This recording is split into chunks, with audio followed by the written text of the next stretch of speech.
What's going on, fellow gamblers? Welcome back to Straight Betting. Welcome back to the channel. Today is Thursday, November 20th. Today is NBA best bets, two of them. And then I'll quick do a little recap also of yesterday, guys. And we finally did it, man. Finally did it. Had a winning day. But real quick, so I was doing that giveaway yesterday, guys. And the giveaway winner is going to be Tsunami_GPR. So Tsunami GPR, make sure to DM me on X at @TyphonSB, and I will make sure to send that money over to you. Guys, one last thing too. Before I get into the video, I am traveling today through Sunday. So this will be my last NBA video for a couple days. So don't think I'm disappearing or anything, just taking a little break. So as always, guys, make sure to drop a like and sub to the channel, and let's get into the recap. All right, guys, just going to keep it short and sweet, man. Win 6-2. Honestly, guys, felt really good about most of the reads. I'd say the two bad reads I had was the Cam Johnson one that won. Honestly, that was a pretty dog shit read. He did not shoot the ball whatsoever. I thought he would get a whole lot more Aaron Gordon usage. And the other bad read, in my opinion, was Evan Mobley. Over 3.5 assists, guys. Rest of them, super happy with, man, and feel really good about yesterday. So I think we deserve 6-2, and we got that. So very happy with yesterday's results. Okay, guys, first official play of the day. I am going with, honestly, guys, one of my favorite players in the league. Love this dude. Tyrese Maxey. I'm taking him over 28.5 points. So look, man, I know what you guys are thinking. Like, oh, Joel Embiid's back. Paul George is back. Honestly, guys, look at what they're lined at. Paul George is lined at 10.5. Joel Embiid is lined at, 17.5. This guy hasn't played in a while.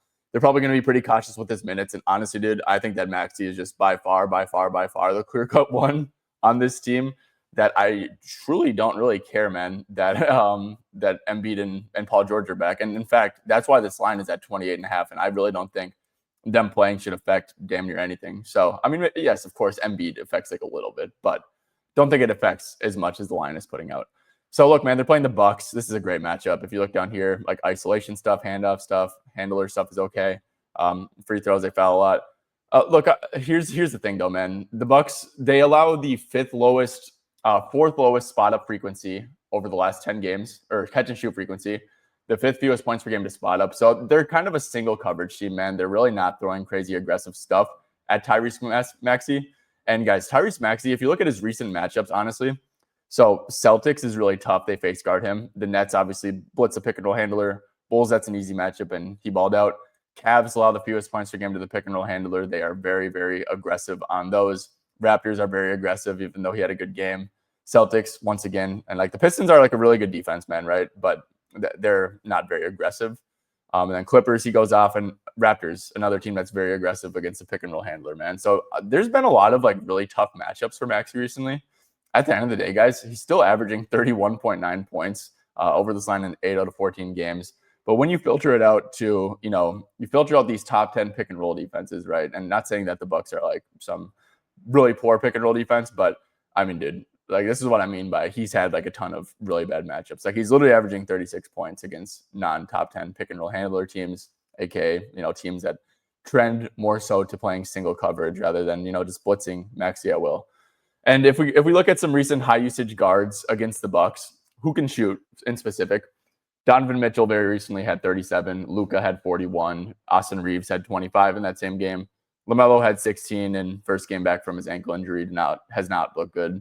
DeMar DeRozan had 29. Zach LaVine had 31. Curry had 26. Brunson had 36. Donovan had 24. And then Emmanuel quickly had a pretty good game at 19 points. So that's like every single like guard that can shoot a little bit that I kind of found like a little bit comparable to Maxey and stuff.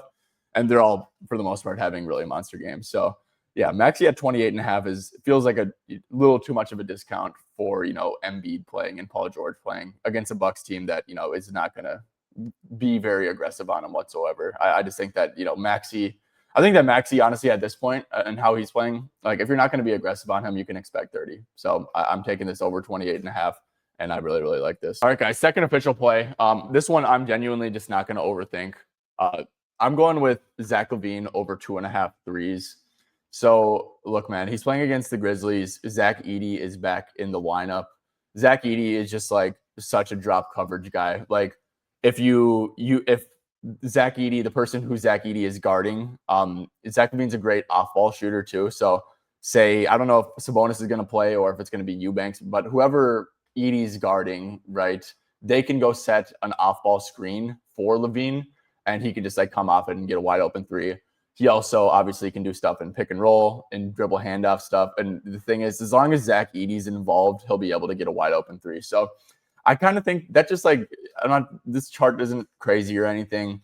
But Donovan Mitchell, guys, he's pretty comparable as like a pull-up three-point shooter to Zach LaVine, in my opinion. Obviously, he's better, but he just got up 13 threes against them. De'Aaron Fox isn't even like a huge three-point volume guy. He just got up 8 in the 2 games that Zach LaVine did play in.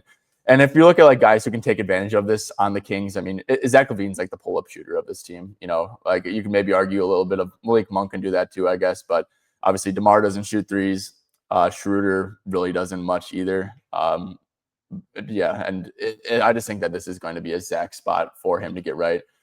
Obviously, guys, 23rd, the Grizzlies are in above the break threes, but I think that this number is not like super irrelevant because obviously, guys, Zach Edey like isn't playing. If you like look at last year, guys, the Kings were or the Grizzlies were 27th in above the break 3-pointers allowed, and that's because they were playing Zach Edey so damn much. And I guess we could even check. I think they did play. Yeah, they played a couple times last year. He got up 12 threes, 6 threes only. And then on the Kings, he did get up 8 threes, shot 5 for 8. But yeah, this is just something I think they can go to. I got it at plus money, and I think that like anything minus 115 is better or better is good for Zach LaVine here. I think he's going to do a lot of work from beyond the arc. Zach LaVine is. All right, guys. Well, that is going to do it. Your boy has to go head out to the airport. So sorry, this was a quick video. It's a little bit in a rush, not going to lie. You could tell my hair was like wet as hell at the start of this video. Well, that being said, guys, do appreciate all the support of recent from you guys. It's been a lot, and it's meant a lot to me. So as always, guys, make sure to drop a like and sub to the channel on your way out. And unfortunately, I'll miss you guys, but I will not be back until Monday.